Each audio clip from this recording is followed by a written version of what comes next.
Hey leader, and welcome to episode number 309 of the L3 Leadership Podcast, where we are obsessed with helping you grow to your maximum potential and to maximize the impact of your leadership. My name is Doug Smith, and I am your host, and today's episode is brought to you by my friends at Baritone Advisors. If you're new to the podcast, welcome. I'm so glad that you're here, and I hope that you'll enjoy our content and become a subscriber. Know that you can also watch all of our episodes over on our YouTube channel as well, so make sure you subscribe over there. And if you've been listening to us for a while and it's made an impact on your life, it would mean the world to me if you would leave us a rating and review on Apple Podcasts or Spotify or whatever app you listen to podcasts through. That really does help us to grow our audience and reach more leaders, so thank you in advance for that. Well, in today's episode, you'll hear my conversation with Aaron Walker, and Aaron was actually a referral to me from a friend for the podcast, and after meeting Aaron, I was absolutely blown away by what he does and how much wisdom he dropped in this episode. And let me just tell you a little bit about Aaron in case you're not familiar with him, but Aaron has been an entrepreneur for over 42 years. He's actually had 14 different businesses, all scale. He retired at 27 years old, and now he runs mastermind groups and does coaching and all kind of things. And one interesting thing about Aaron is he was actually in Dave Ramsey's mastermind group for over 2 decades. And so I think you're going to love this conversation. We talk a lot about mastermind groups. Obviously, we have that in common. And you'll hear him share why every leader needs to be in a mastermind group. You'll hear him share some lessons that he learned while he was in Dave Ramsey's mastermind group and what he's learned from Dave. And you'll hear him talk about business. I mean, he's been very successful. And so he gives lots of great business advice to entrepreneurs as well. So you're going to love this conversation. But before we dive into it, just a few announcements. This episode of the L3 Leadership Podcast is sponsored by Baritone Advisors. The financial advisors at Baritone Advisors help educate and empower clients to make informed financial decisions. You can find out how Baritone Advisors can help you develop a customized financial plan for your financial future by visiting their website at baritoneadvisors.com. That's BERATUNG advisors.com. Securities and investment products and services offered through LPL Financial, member FINRA and SIPC. Baritone Advisors, LPL Financial, and L3 Leadership are separate entities. I also want to thank our sponsor, Henny Jewelers. They're a jeweler owned by my friend and mentor, John Henny, and my wife, Laura, and I got our engagement and wedding rings through Henny Jewelers and loved our experience. And not only do they have great jewelry, but they also invest in people. In fact, for every couple that gets engaged, they give them a book to help them prepare for marriage, and we just love that. So if you're in need of a good jeweler, check out hennyjewelers.com. And with all that being said, here's my conversation with Aaron Walker. Well, hey, Aaron, thank you so much for being willing to take the time to do this interview. And I really want to just start talking to you about mastermind groups. It's something we do here at L3 Leadership and that we're extremely passionate about. And, you know, as I was reading over your profile and just doing research on you, I learned that you were in a mastermind group with Dave Ramsey for, I think, well over a decade. And so I just want to start there. You know, that must have been quite an opportunity. I'm sure Dave wasn't the only sharp person in the room. Obviously, you were there. What did you learn in that time in being in Dave's mastermind group? And then specifically, what did you learn from Dave? I'd be curious. Yeah. Well, I appreciate that, Doug. Dave wasn't the only person in the room. He was a sharp guy. There were 10 other guys in there that were equally sharp. And I want to go back just a little bit. Let's digress just a little bit to a few decades ago. I didn't even know what a mastermind group was. I was at the Curb Center watching a Mercy Me concert. And Dave walked up to me and he said, "Hey, Big A," he said, "I want you to think about joining my mastermind group." Dave and I had a long time relationship prior to that. I was his second sponsor, sponsored his show for 21 consecutive years. So we had quite a history right out of the gate. We both live here in Nashville. And so I was with him from day one. You know, when he launched his show, he came to me and said, "Hey, I want you to promote our show," and I did, and that turned into a friendship, which later turned into being a member of his mastermind group. But to be honest, Doug, I didn't want to join. I went to Rob and my wife, and I said, "I don't want to go in there. I don't want to do this." And she said, "Why?" I said, "Well, you know how Dave is. He's all up in your business. He's in your face. He's going to be telling me to do certain things, and I just don't know if I want to do that." And she said, "You ought to go check it out." So I went to the room, and I said, "Dave," I said, "I don't even know what this is about." And he said, "I'm going to invite a lot of other really cool people you'll enjoy getting to know, and I think it'll be something good for you." So I went right out of the gate, Doug. I sat down at the table, and they said, "Hey, we're going to study these books together, and we're going to learn." I said, "Dave, I don't like to read." He goes, "I don't care if you like to read or not." He goes, "Here's the book. Get to reading. You don't just get smarter through osmosis. Like, dude, we got to be filling our minds up with positive things you're going to learn." And I'm like, okay, here we go. It's already started. So he introduced me to the other guys in the room, and they've turned out to be some of my best friends over the course of my life. And it was a place where I really learned that vulnerability and transparency, where those two things intersect, that's where strength really begins. And it allowed me a safe environment to where I could let the veil down, the facade that I was living, and be totally vulnerable and transparent in a very closed environment, that they could allow me the vantage point from trusted advisors that could really help take my life to the next level. And I adopted this strategy decades ago, and I've never looked back. And quite honestly, it's been probably the catalyst for the success that I've had over the past few decades. Wow.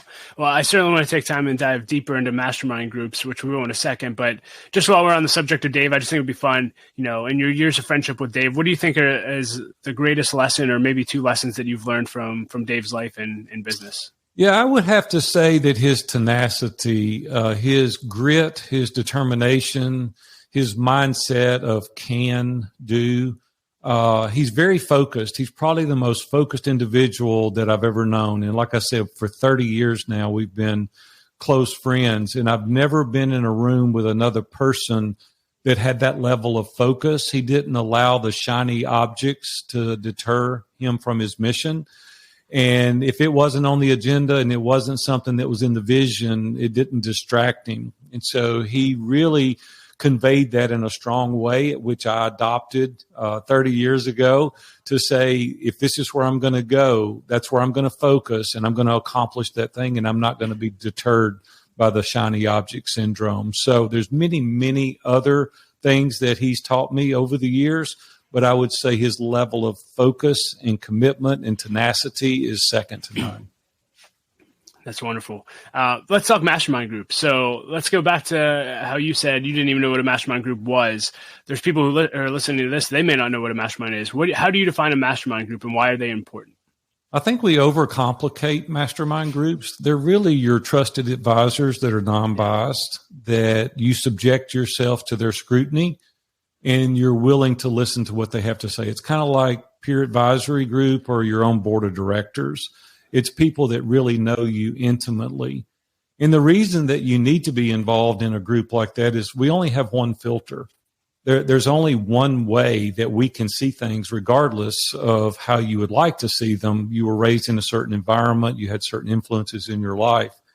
And perspective is the number one value for being in these groups, alongside of somebody that's willing to encourage your superpowers, somebody that can point out the kryptonite in your life and then show you your blind spots, because the blind spots is the things that normally get us. But also we can borrow their courage when we don't have any. It's somebody that can walk alongside us and understand what our vision is and help hold us accountable along the journey to accomplish your goals and dreams.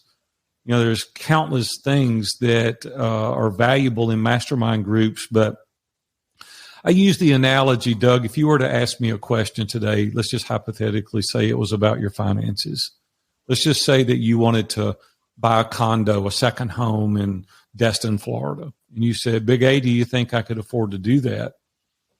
Well, the truth is, I don't know. You appear to be successful. You've got a lot of cool things going on. But the truth is I don't know your wife. I don't know your children. I don't know your aspirations. I don't know what your propensity is. I don't know what your skills are. I don't know what the historical data for your life is. I don't know your financial wherewithal. And so I could say, Doug, it would be nice, but I really don't know. You see, you're not going to share all that information with the general populace, but you would in a close environment with 10 or 12 people, and then they could help you intellectually make that decision. But if I don't know that data, then I could give you a generic answer, but it wouldn't be applicable to you personally. And so for me, I want accurate information. I want an assessment to be made that people can give me solid advice. And unless they know that level of detail of my life, they can't really help me.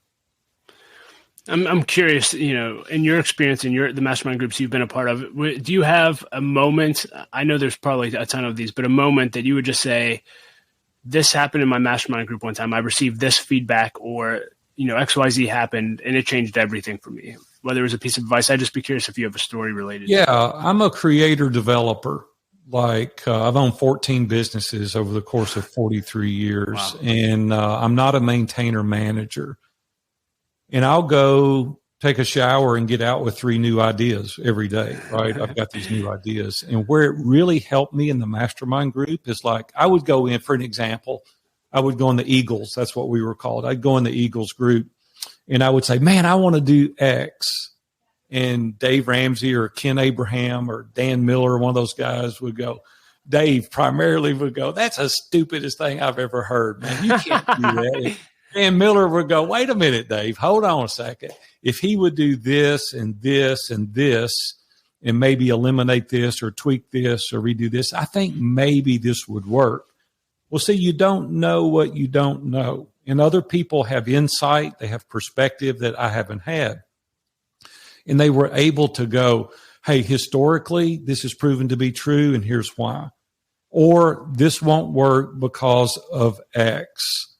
And so I could pick out countless examples that that's been the case. And I've propelled myself to success in certain arenas that I didn't have previous info on or insight about because they had been there. That's the reason that you want these groups even more diverse, right? If everybody looked just like Doug Smith, we only need one Doug Smith, but you want the diversity, the other business experiences. And that way everyone is contributing to the value of the mastermind. And so a lot of people say, I want people to look just like me, act like me. It's like, well, no, you don't need that. You need more diversity in these groups than less. And so, yeah, having done this now for 22 years, I've been in a mastermind group every week for 22 years. Every bit of my life. It's not just professionally, though. It's personally as well. Back in 2001, unfortunately, I was in a horrible automobile accident. I ran over and killed a pedestrian on my way to the office. And if it hadn't have been for the support of these guys and what they did for me and undergirded me and gave me strength and courage when I didn't have any, I probably would be crawled up in a fetal position under my desk today. And they were able to walk me through that horrific automobile accident. There was another time in my life where I made some bad choices, and they were able to walk alongside me from a relationship standpoint, call me out and say, this is inappropriate. You shouldn't do this, and able to help me and mend some relationships back together. There were some times in my life where I was bitter. There was unforgiveness, and they were able to challenge me on that and say, you continue down this path, you're going to use that as a filter in your life, and everything is going to be tainted as a result of you using this unforgiveness in your life. And I was able to eradicate that out of my life, and I was able to make better decisions. And there was times in my life I wanted to make a financial investment, and they heightened my awareness to things in my life that I couldn't, and here's why. And then there were spiritual needs in my life that they were able to shed light on, that I made better decisions as a result of it. And you see, we, as I said earlier, don't know what we don't know. And when you subject yourself to that level of scrutiny, to people that don't have anything to gain or lose as a result of their advice and input, the general consensus of that multitude is really going to serve you well. But the benefit is when you're in it long term, and then they can see how you live your life, what's important, these aspirational goals that you have, and they can just shore up underneath you and pick you up and walk you down that journey to accomplish those goals. See, they always say if you want to go fast, go alone, but if you want to go far, go with a community. And that's what the mastermind group is. Yeah, so I want to talk about a few things for people who may be interested in them. One is cadence. You said you've been in a mastermind group every single week. As you've led masterminds and been a part of them, have you found what's your ideal cadence for someone joining a mastermind group? Yeah, I've been in a group every week for 22 years, and we'll continue. The same group? Well, we started, which gets in kind of the history. So we met for a dozen years, in Dave's office, and we don't do that any longer because you want to take what you learn, right, and multiply that, and now not be a mentee, but a mentor. And then you go out, and these guys have now started other groups and very successful in their own right in doing that and sharing. And it's having kind of an abundance mindset. It's sharing what you've learned, with others. And, I'm not the sage wisdom, but I do have 43 years of entrepreneurship. I've been married 42 years. I've got 5 grandchildren. I've got a little bit of value that I feel like I can add. And why would I want to just sit in a group and not go do that and teach other people? And so my mission is helping ordinary men become extraordinary in all that they do. And so I want to continue to share and to educate and to teach.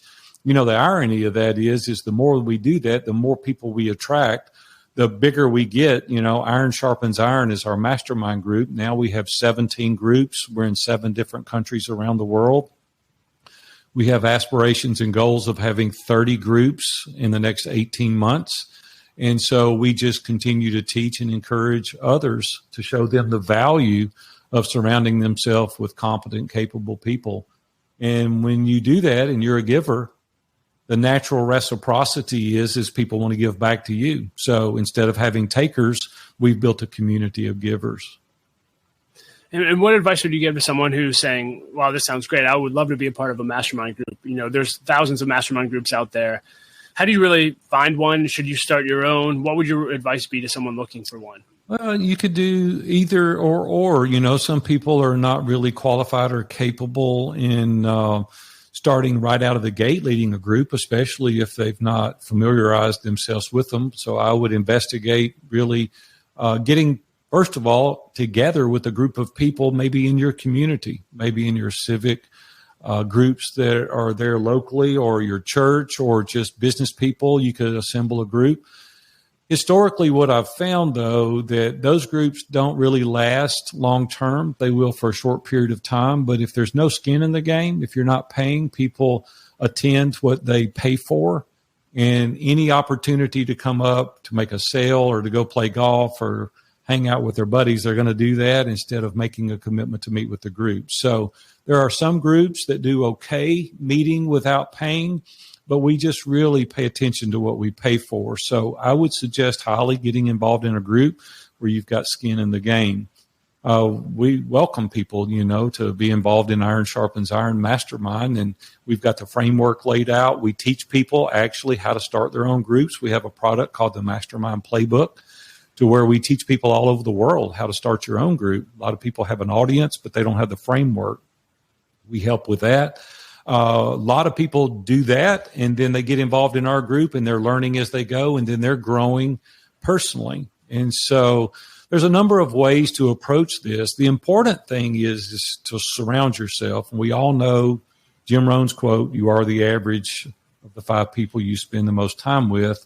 And I think that's more accurate assessment than we give it credit for, because you want to be around other people with a growth mindset, not a fixed mindset. You want to be around people that encourage you and challenge you, people that are willing to throw the flag on you, right? And say, "Hey, Doug, you can't do that." Like, you say that to your wife one more time, she's liable to pack her bags and get out of there. Like, you've got to have boundaries. You've got to be at home. You got to be around your children. It's people to encourage you to do those things. If I were left to my own devices, I would be probably the worst in the world, because I'm selfish by nature. I've got an ego. I've got pride. We need people around us to help us walk through those challenging times. And community is what we were all designed to be in. We weren't designed to be in isolation, because isolation is the enemy to excellence. And if you really want to excel, you've got to get in community. So you can call that a mastermind, peer advisory, accountability groups, whatever you want to call it. But we need to be around other individuals that can spur us on. Yeah, I want to talk about paying and return on investment and charging. So from both ends of the spectrum, one for someone who's just listening to this, and there's mastermind groups that are free that you mentioned. And I know there's masterminds out there that people pay $20,000 a year plus, I'm sure there's way more than that.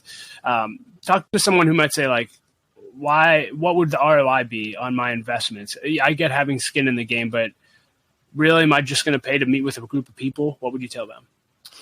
Well, people with that approach, first of all, it's going to be difficult to see the investment initially, but it's a long-term investment. It's not an expense either. It is an investment in growing your character. It really helps you identify kind of what your core values are, what you're really looking for in life. It helps you understand how you can be a better person. I think my ideas are good sometimes until I run it through the counsel of the multitude, and then I find out, man, there's so many pitfalls in that I wasn't even aware of, right? I talked to Jeff Hoffman. Jeff Hoffman was one of the founders of Priceline, and he was talking about 10% of everything that he watches and reads has no bearing whatsoever on things of interest. And I'm like, I don't understand that. He said, well, the irony of that is that the vast majority of my successful ventures have come out of that 10% reading that I had no interest in initially, because it opened up doors and avenues that I didn't even know existed. Well, see, that's what mastermind groups do. You go into these groups and you think you're pretty well versed on a topic until it's brought up, and then you find out how little you really know about it. It also opens up an avenue for accountability, people that hold us accountable in areas that we're weak. It also gives us access to other people that can open doors, because relationships matter most. And when we get into these groups, we find out that relationships trump everything else. Because if I were to make a call for you today to open a door, you leveraged the assets of my relationships. And so our net worth is directly proportionate to our network. And so when you get in these mastermind groups, not only are you being held accountable, you have access, it also gives you resources. There's so many things that are provided, in light of financial resources, documentation, courses, books, you name it, introductions and podcast interviews, you name it, they're there. But then, as I highlighted earlier, perspective is probably the biggest asset, because you think it one way, you see it one way. I had a construction project that I did at my house recently, and we brought engineers out, general contractors, subcontractors. There was a construction problem that we couldn't solve. And we were standing in front of my house. I was trying to do this addition, and we could not solve it. 2 weeks later, I was sitting on my patio behind the house. I was on a coaching call, and I looked up and I solved it immediately. And the reason I did is we looked at it from a different perspective. You see, that's what mastermind groups do for you. When you present whatever area of life, personally, professionally, spiritually, so many different areas in our life that we can present, and we get a different perspective, it could be the game changer. And you're saying, what ROI is there? So this is a very, very small example. But there's two gentlemen that joined our mastermind group, Iron Sharpens Iron, 3.5 years ago.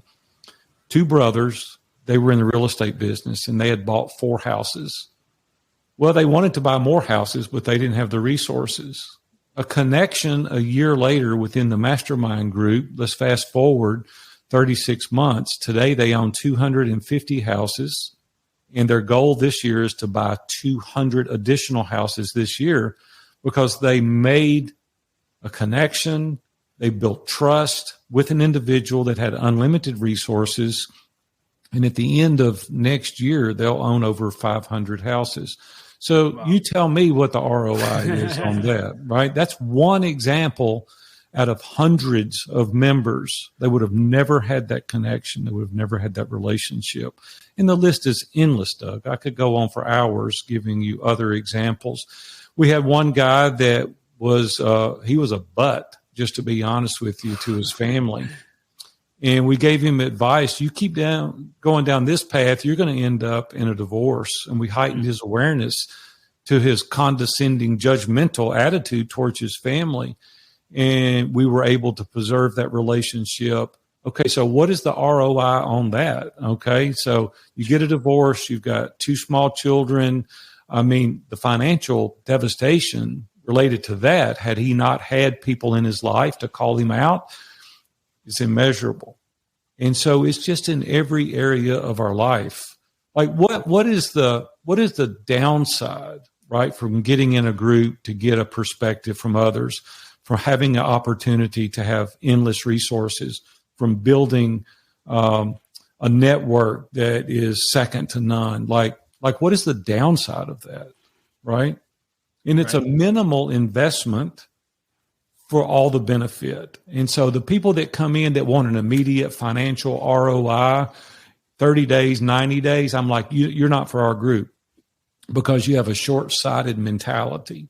We're looking for long-termers, people that get it. They understand the value of everything that I just described. And then their life is exponentially grander in every arena because of the people that they surround themselves with. Yeah, and talk to the entrepreneur. You have a lot of people listening who I'm sure want to do their own mastermind groups, et cetera. What have you learned about charging and pricing on the other end when you're the one leading the mastermind group?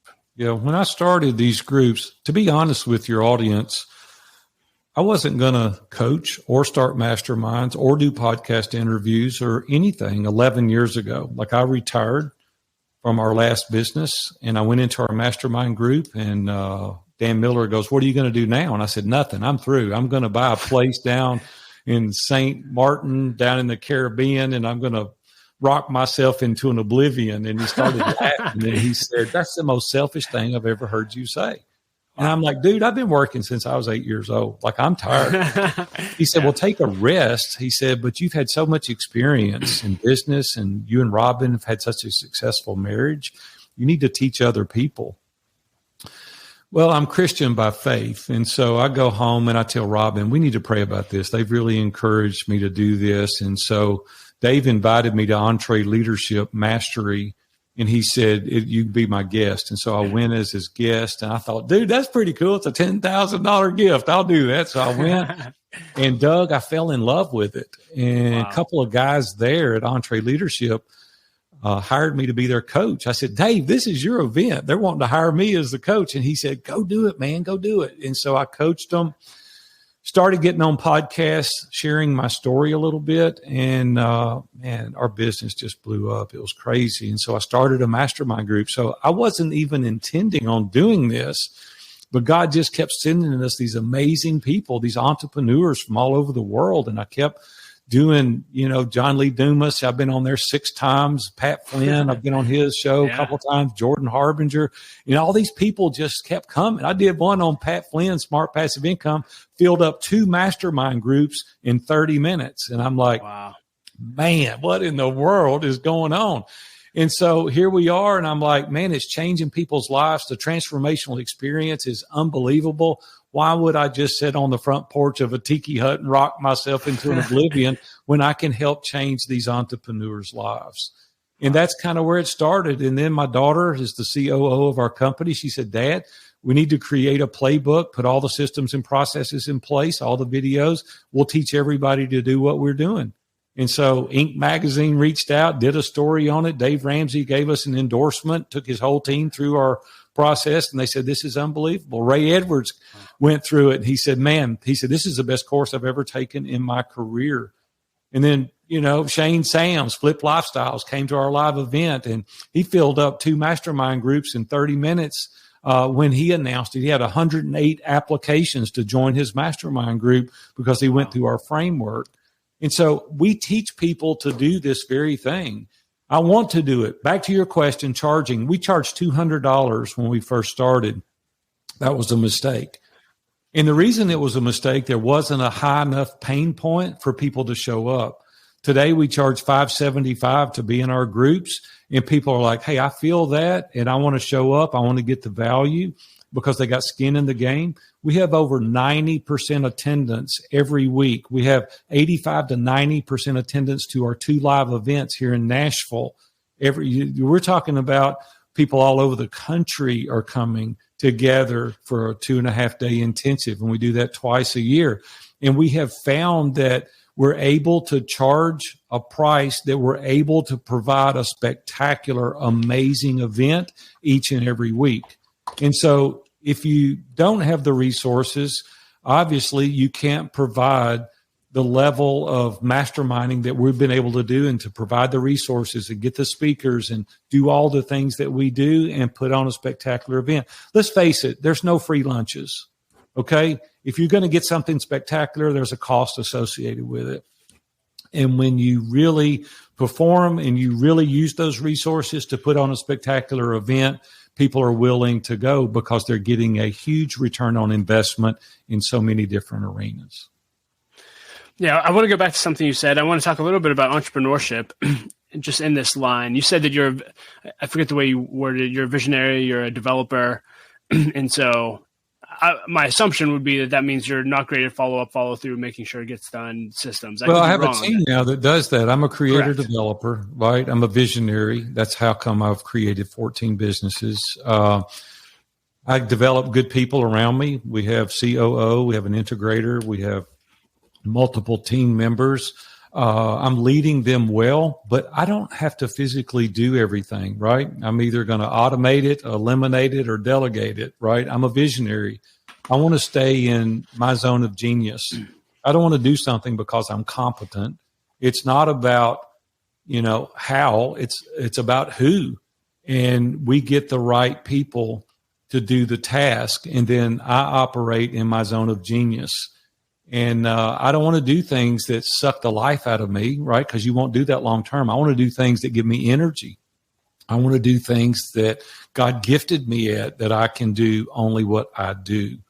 And the mindset of a lot of solopreneurs and even entrepreneurs is that they have to do everything. You can't do it. You don't have the bandwidth to do it. If you're going to scale it, if you're going to maximize it in any possible way, we need to really focus on what brings us joy, where we're gifted, where we can move the needle the best, and then develop a team around you. And so that's what we've been willing to do for my entire career. And that's why we've developed some pretty successful companies because of that mindset. So good. Just out of curiosity, you mentioned integrator, and then you said who, not how. Are you connected with Dan Sullivan all and strategic coach? Well, in that whole sure. framework? I mean, everybody is, right? I mean, he's a great leader, facilitator. He's got some great material out. That was a great book. I'm giving a plug for it right now. It's not about how, it's who, right? And so Dan Sullivan with Strategic Coach does a great job. He actually lives here in Nashville as well. So we got a lot of Nashvillians, right here that do an incredible job. But anyway, Gino Wickman, EOS. Traction, we were talking about that. I interviewed him just a couple of months ago, brought him into our community and interviewed him. And he's got a phenomenal program out there. And Traction's Seth Godin. Rocket fuel. Recently, I brought Seth Godin in and gave some great leadership tips. Mike McAllowitz, Brian Moran, those guys are phenomenal leaders in their space. And so, Well, you mentioned several times throughout the interview you're passionate about family and want to get back there too. So I'm just curious, before we go into the lightning round, you have a lot of leaders listening, a lot of young leaders. I was telling you before we started the podcast, I have 3 little ones at home. My wife's a full-time sales executive. I'm in leadership roles. And, what advice do you have for us young leaders raising young families to keep our families in the midst of also trying to succeed at work and leadership? Yeah, I'll talk on this just for a minute. When I was young, I was broke when I was a kid. My dad never made over $15,000 a year in his life. He was a general contractor. He built houses, and he physically did it with a hammer, right, and dug the footings with a shovel. I mean, my dad was a hard worker. He was a terrible businessman. But I decided early on that I was going to do better financially. And so I really put my head down and said, I'm going to put in whatever grit and determination is necessary. I'm going to do whatever I need to do to delay gratification, to pour the money back into our companies and build them. I started my first company when I was 18. I sold out to a Fortune 500 when I was 27. So I was able to retire when I was 27 years old.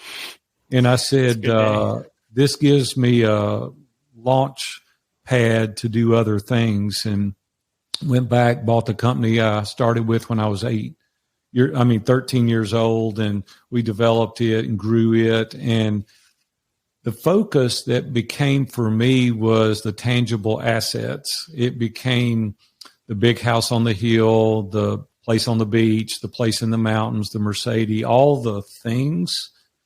And what I discovered when I had the automobile accident when I was 40 years old was that my ladder was leaning on the wrong wall.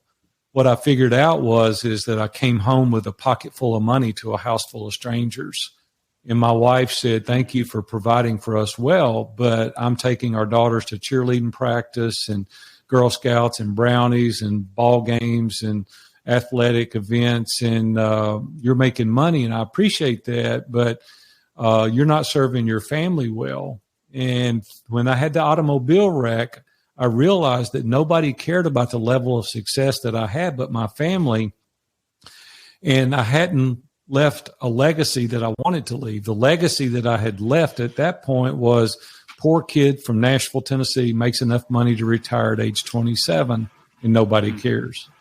And I said, man, that's not the legacy I want. The legacy I want is Doug Smith's life is better as a result of having interacted with me. I want to be the giver. And so I've really focused outward, helping other people accomplish their goals and their dreams.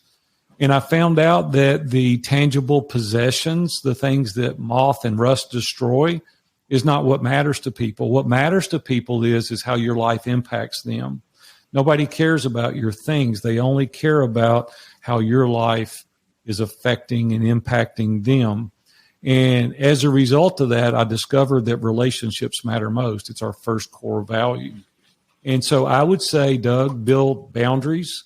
If you're going to cheat anybody, cheat the world and cheat the office. Don't cheat your family, because you only have one go-through with your family. You don't get a do-over.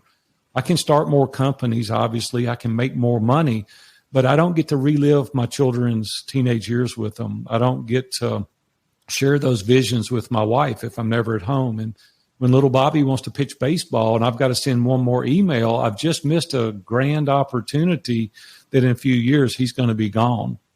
And I don't want to be that guy that's rich with no relationships and a destroyed family. It's just not worth it, because it doesn't scratch the itch like you think it's going to. So the word of caution is to prioritize your priorities.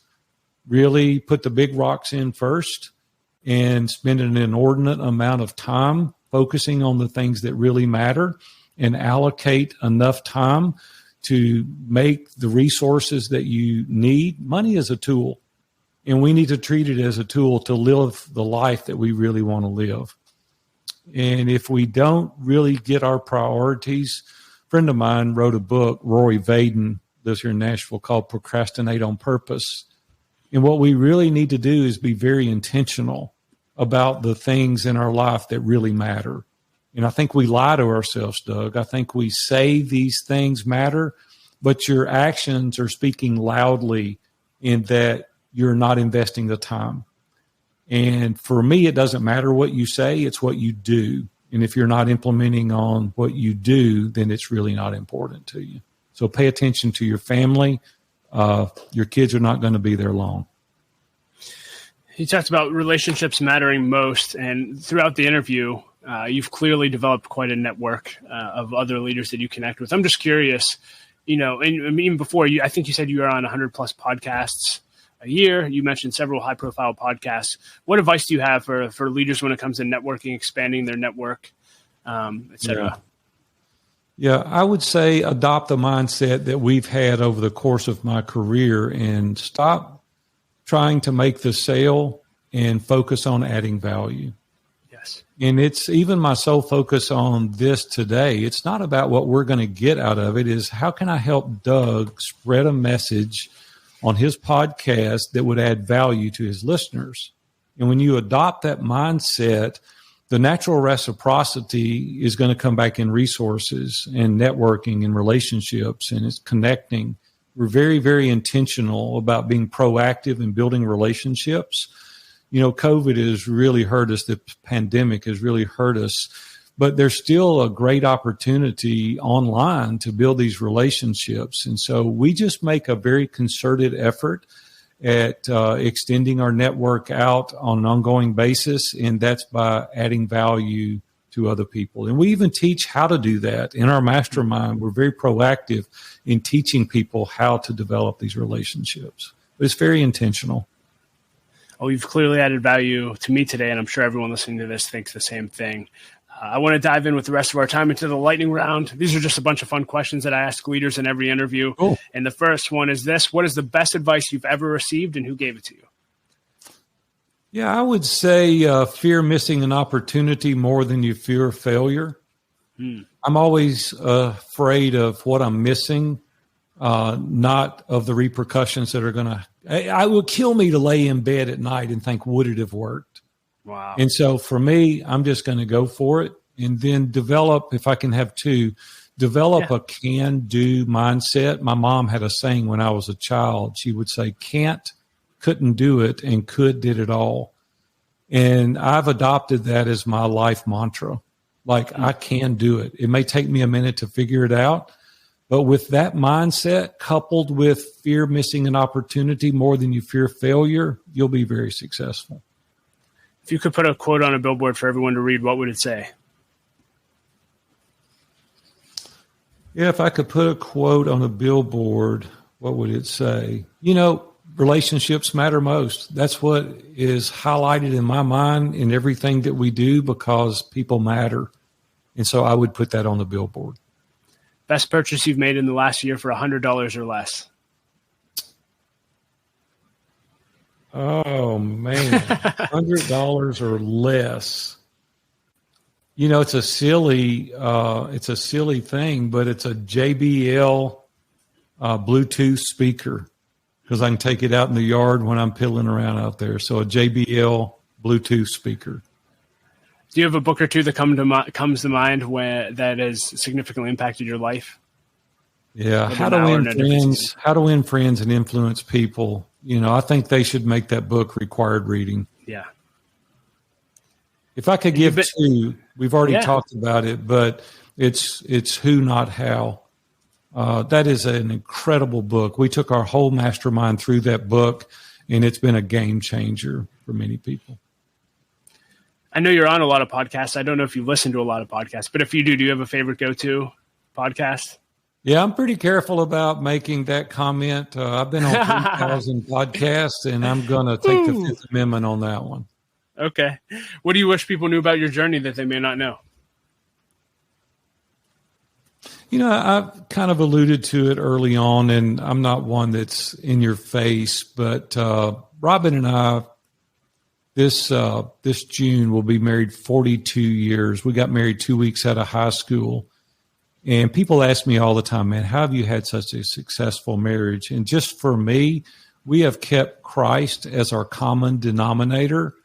And even when we've reached an impasse, when we go to our knees, we can work through it. And so it's been the key to a successful marriage, keeping Christ at the central focus of our marriage. You get to spend time with a ton of leaders. I'm curious, do you have a go-to question or two that anytime you meet a leader for the first time, you always ask? You know, I always ask this question, regardless of who it is please tell me your story. Because most of the time we're thinking about what we're going to say rather than actively listening. And I always want to let other people's story be their story, never matching them or one-upping them. And so I love to learn. And the only way you're going to learn is by asking questions, not telling what you know. What's your biggest leadership pet peeve? Yeah, leaders that think they have arrived and know it all. You know, we can learn. It doesn't matter who we're with. There's always a nugget to learn if we're willing to ask enough questions and we're willing to listen attentively. You retired at 27. I don't know if you have or had a bucket list, but it sounds like you've had the resources and time. If you wanted to have a bucket list and cross a lot of things off, you could. I'm curious, what's something that you've done in your life that you think everyone should experience before they die? You know, I'm an outdoorsman. I love to fish and hunt and play golf and things like that.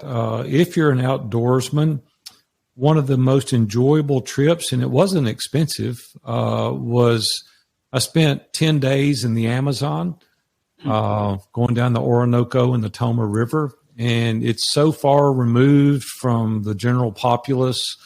The peace, the serenity was immeasurable. And so I would say that doing an outdoor excursion or a trip like that is worth its weight in gold. And primarily, we spend the vast majority of our resources on experiences.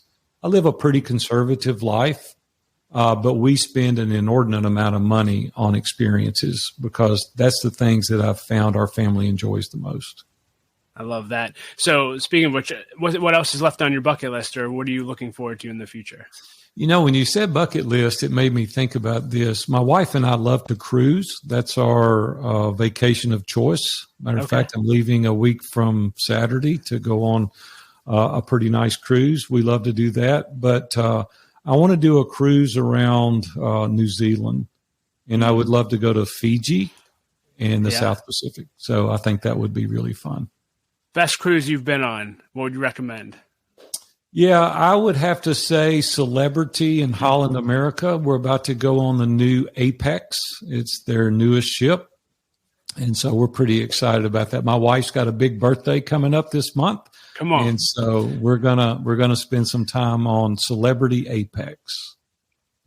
If you could go back and have coffee with your 20-year-old self, what would you tell him? Yeah, I would say not get so tangled up in the aspirations for tangible possessions that's going to cost you quality time with your family. I was tangled up in that for a couple of decades, and it just didn't do for me what I thought it was going to do. Now, don't get me wrong. I like to make money, and I want to make more money.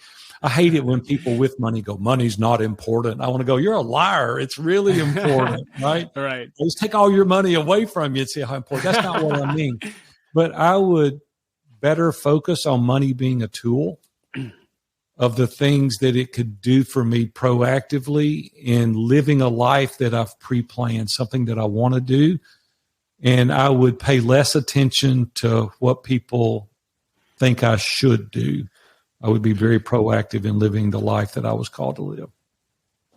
And on the other side of your life, and I think you've already spoken to this, but what do you want to be remembered for? What do you want your legacy to be? Yeah, I want Doug Smith's life to be different as having interacted with me.